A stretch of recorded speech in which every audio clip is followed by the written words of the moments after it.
السلام علیکم دوستو، آج ہم جس ٹاپک پر بات کریں گے وہ ہے انسلٹ۔ جب بھی کوئی ہماری انسلٹ کرتا ہے تو بعض دفعہ غلطی اس کی نہیں ہماری ہوتی ہے، اور ہماری غلطی یہ ہوتی ہے کہ ہم لوگوں کو روکتے نہیں، ٹوکتے نہیں، کوئی کچھ بھی کہہ دے ہم سن لیتے ہیں یا نظر انداز کر دیتے ہیں۔ اس طرح سامنے والے کو ہماری انسلٹ کرنے کی عادت ہو جاتی ہے اور ہمیں انسلٹ سہنے کی۔ انہوں نے جب بھی اپنی فرسٹریشن نکالنی ہو تو وہ ہمارا رخ کرتے ہیں۔ اگر آپ ہی اپنی سیلف ریسپیکٹ کا خیال نہیں کریں گے تو کوئی دوسرا کیوں کرے گا؟ اس لیے پہلی بات یہ ہے کہ لوگوں کو اپنی انسلٹ کرنے سے روکیں، انہیں پہلے قدم پر ہی روک دیں۔ جب وہ عادی ہو جائیں گے تو روکنا مشکل ہوتا ہے۔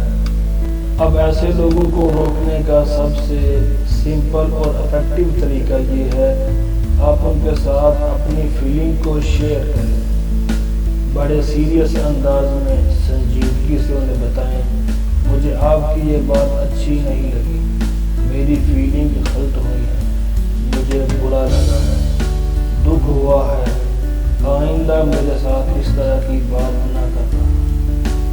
جو آپ ریئل میں فیل کر رہے ہوں وہی انہیں بتائیں۔ جب آپ ایک دو بار ایسا کریں گے تو وہ آپ کی انسلٹ کرنا چھوڑ دیں گے۔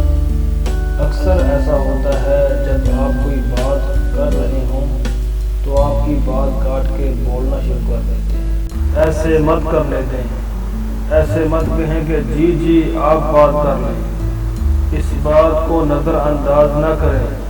اگر کوئی ایسا کرتا ہے، آپ کو ٹوکتا ہے، تو آپ اسے روکیں اور بولیں، کیا میں اپنی بات کمپلیٹ کر لوں؟ لوگوں کی آپ کی انسلٹ کرنا ایک بڑی وجہ یہ ہوتی ہے کہ آپ بہت جلدی مان جاتے ہیں، بہت جلدی معاف کرنے والے ہوتے ہیں۔ کسی نے آپ کی انسلٹ کی اور پھر سوری بول دیا اور آپ نے اسے فوراً معاف کر دیا اور ایسے ہو گئے جیسے کچھ ہوا ہی نہیں۔ اگر آپ ایسا کریں گے تو لوگ آپ کو ایزی لینے لگیں گے اور آپ کی انسلٹ کرتے رہیں گے۔ ان کو یہ ذہن بن جائے گا کہ کچھ بھی کر لیں، کچھ بھی کہہ دیں، اس کی خیر ہے۔ اس لیے ایک آدھ بار تو معاف ضرور کرنا چاہیے، لیکن اگر کوئی اپنی عادت ہی بنا لے، بار بار ایسا کرے، تو ایسے شخص سے بات کریں کہ مجھے آپ کا رویہ اچھا نہیں لگا، آپ نے مجھے ہرٹ کیا ہے، اور پھر اس شخص سے اب تھوڑا سا فاصلہ اختیار کر لیں جب تک وہ اپنے رویے میں کوئی تبدیلی نہیں لے کر آتا۔ اکثر ایسا ہوتا ہے کہ ہم کسی کو خوش کرنے کے چکر میں رہتے ہیں۔ جو کوئی بھی آپ کو کام کہتا ہے آپ اس کو خوش کرنے کے لیے حامی بن لیتے ہیں۔ آپ کو نو بولنا نہیں آتا، لوگوں کی ناراضگی کے خیال سے آپ انکار نہیں کر پاتے، لیکن حقیقت یہ ہے کہ آپ اتنے سارے لوگوں کی بات تو مان ہی نہیں سکتے، سب کو خوش تو آپ کر ہی نہیں سکتے، اس لیے پھر لوگوں کی آپ کو باتیں ہی سننی پڑتی ہیں۔ اس لیے دوستو، نو بولنا سیکھیے۔ اگر کوئی کام آپ کر ہی نہیں سکتے یا آپ کرنا ہی نہیں چاہتے یا آپ بیزی ہیں یا آپ کے پاس ٹائم ہی نہیں، تو آپ طریقے سے معذرت کر لیں، نہ کہ بعد میں آپ کو باتیں سننی پڑیں۔ دوستو، جب بھی آپ کو کوئی برا فیل ہوتا ہے، کسی کے رویے سے تکلیف ہوتی ہے یا کسی نے آپ کو تکلیف دی ہے، ایک بار تو آپ کو تکلیف ہوگی، اب ضروری یہ ہے کہ آپ دو چیزیں کریں۔ دو چیزیں ضروری ہیں۔ پہلی یہ کہ آپ جلد از جلد اس فیز سے، اس فیلنگ سے باہر نکلیں، اوور تھنکنگ نہ کریں، اس بات کے بارے میں نہ سوچیں کہ اس نے ایسا کیوں کہا، میرے ساتھ ایسا کیوں ہوا۔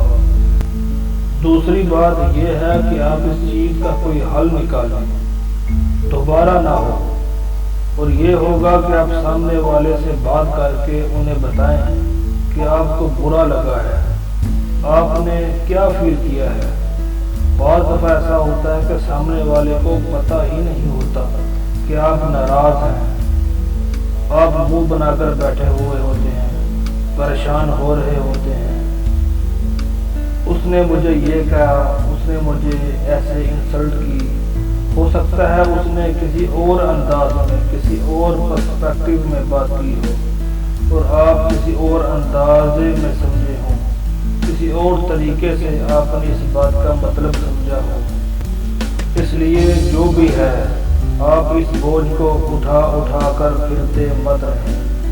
دوستوں، پرابلم کا حصہ بننے کی بجائے ہمیشہ اس کے حل کا حصہ بنیں۔ اگر کوئی چھوٹا موٹا ایشو ہے تو اس کو بات کر کے ختم کیا جا سکتا ہے، اور زندگی میں ہر روز کچھ نیا سوچو، کچھ